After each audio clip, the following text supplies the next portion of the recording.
아까 보니까 10시 30분에 그 4차 핵실험 때 NSC 상임위는 12시에 있었어요.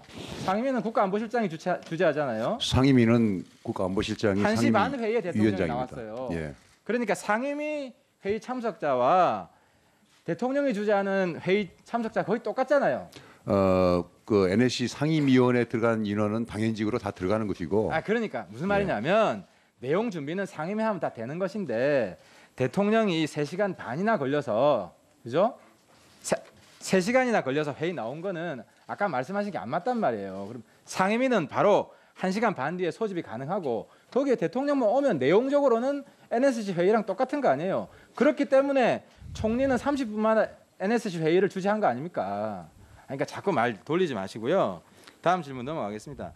그리고 아까 통영함 출동하는 것에 대해서 그 누가 가지 말라고 지시를 한 겁니까?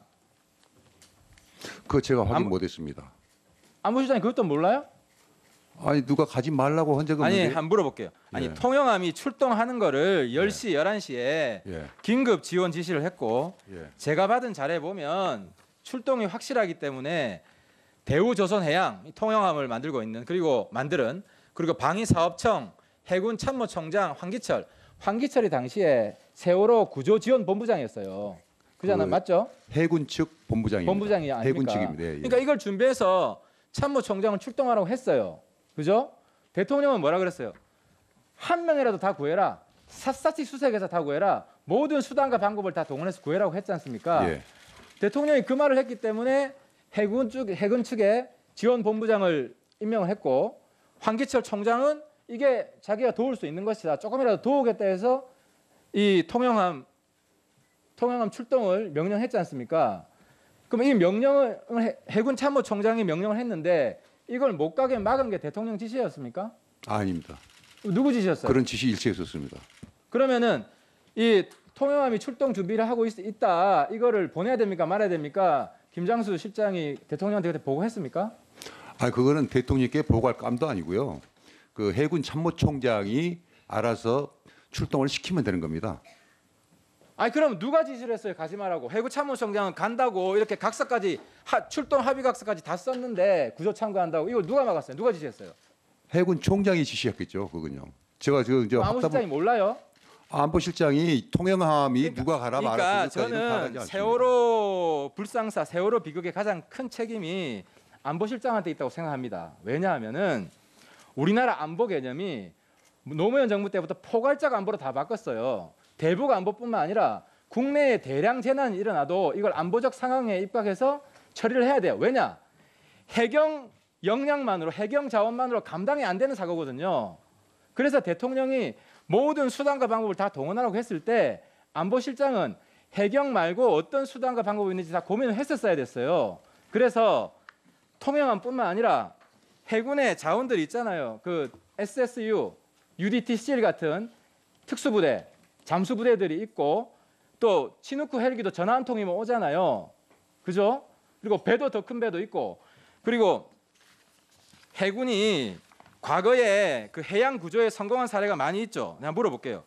93년 서해 페리오 사건에서 해군이 구조 작업에 투입돼서 292명 사상자 전원 인양한 거 맞습니까? 틀립니까? 예, 맞잖아요. 예. 99년 북한 밤 장수전 인양 작전 수행하면서 순수 국내 포화 잠수 기술로 해저 150m 선체를 인양해서 기네스북에 올랐다. 우리 해군의 실력이 맞습니까? 아닙니까? 맞죠? 맞습니다. 2008년 제주 해경정 구조에서 포화 잠수 기법을 이용해서 수심 80m의 해경정 확인하고 성공적으로 다 구조했다. 맞죠? 예. 천안함도 다 올렸잖아요. 예. 무슨 말이냐? 해군은 해경이 보유하지 못한 엄청난 능력을 가지고 있어요. 그리고 대통령의 지시 정신이라면은 컨트롤 타워였던 김장수 실장이 당시에 이것은 해경만으로 안 된다. 해군도 투입이 돼야 된다. 라는 그런 판단은 김장수 실장이 했어야 되고 그걸 대통령한테 승인을 이끌어냈어야 됐어요.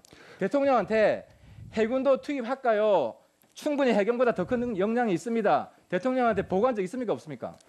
해군이 투입한다는 것은 처음서부터 대통령께 보고가 됐습니다. 그럼 대통령이 그걸 거부했어요? 아니죠. 대통령이 거부할 리가 없죠. 그런데 왜 해군이 투입 안 됐습니까? 그럼?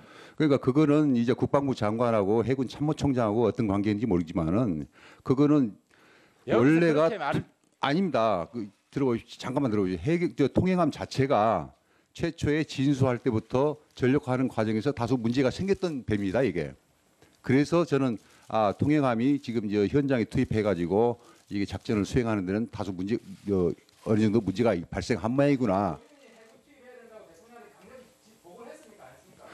통행함을 투입해야 한다. 무슨 함을 투입해야 한다 말은 대통령께는 보고를 안 드리죠. 왜 해군 투입한다는 걸 보고를 드렸죠. 해군 아니요. 대통령님도 다 아시고 해군은 당연히 투입되는 것이고 그게 포괄적 안보라는 방금의 하태경 의원님이 말씀하신 게 맞습니다. 포괄적 안보는 군의 역할이 안보 분야뿐만이 아니고 재해랄지 재난이랄지 산불이랄지 어떤 큰 사고가 발생하면은 그 지원 임무를 해준다는 데서 군에서 사용하는 포괄적 안보 개념입니다. 이게. 그래서 그러한 사고가 발생할 적에는 당연히 해군이 투입된다는 것은 그건 기본입니다.